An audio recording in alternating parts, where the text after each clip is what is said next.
Hello everyone, আবারও চলে এসেছি তোমাদের সাথে নতুন একটা ব্লগ নিয়ে। তো আজকের ব্লগটা স্টার্ট করছি দুপুরবেলা থেকে। দেখো, আর দুপুরবেলাতে কিন্তু আমার একটা পার্সেল চলে এসেছিলো। আমি একটা লিপস্টিক অর্ডার করেছিলাম, এখানে কিন্তু 6টা লিপস্টিক ছিল, দারুণ এসেছে।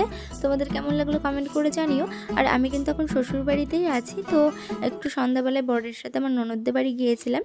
তো এখন দেখো আমরা কিন্তু ননদদের বাড়ি থেকে চলে যাচ্ছি। আর আমার এখানে না সেরকম একটা ভিডিও করা হয় না, আর এই ব্লগটা অনেকদিন আগে করে রেখেছিলাম, সেটাই তোমাদের সাথে একটু শেয়ার করি। তো তারপর শাশুড়িমা গিয়েছিল বাজারে বাজার করতে, ওখান থেকে দেখো সমস্ত বাজারঘাট করে নিয়ে এসেছে। আর আমি কিন্তু এখন ফ্রিজে রেখে দিচ্ছি, আর এখন কিন্তু হবে রান্না। তার আগে চলো তোমাদেরকে আমাদের ঘরটা একটু ভালো করে দেখিয়ে দিই।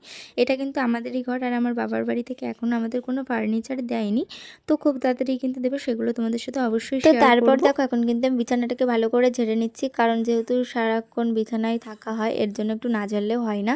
তারপর এখানে দেখো আমি কিন্তু ভাতটা বসিয়ে দিয়েছি, আর আজকে কিন্তু আমার যা রান্না করবে। তো আজকে কিন্তু রান্না হবে ডিমের তরকারি, তার জন্য আমি আমার যাকে সমস্ত কিছু গুছিয়ে দিয়েছিলাম। তারপরে দেখো কিছু বাসন হয়েছিল, এগুলোকে আমি ভালো করে মেজে নিচ্ছি।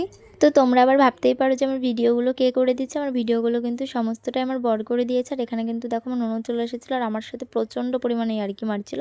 আর আমার ননদগুলো কিন্তু আমাকে খুব ভালোবাসে, আমাকে সবাই ভালোবাসে, আবার সুযোগ পেলে কেউ ছেড়েও দেয় না। যাই হোক, এখানে দেখো আমার মেসো শ্বশুর কিন্তু কটা কাপ নিয়ে এসেছিলো, আর আমাদের বাড়িতে কিন্তু আমার মাসি শাশুড়িরা সবাই। তোমরা যেন আবার কেউ ভেবো না যে আমরা আলাদা থাকি, আমরা কিন্তু সবাই একসাথেই থাকি। তো তোমাদের সাথে কথা বলতে বলতে আমার জায়ের কিন্তু রান্নাবান্না হয়ে গেছে, আর লাস্টে কিন্তু করেছিল ভাজা, আলু আর ভেন্ডি ভাজা করেছি। হ্যালো এভরিওয়ান, আজকের ব্লগটা আমি এখানেই শেষ করেছি। ব্লগটা যদি তোমাদের ভালো লেগে থাকে অবশ্যই লাইক কমেন্ট শেয়ার করে দিও, আর আমার চ্যানেলে নতুন থাকলে চ্যানেলটিকে অবশ্যই সাবস্ক্রাইব করে দিও।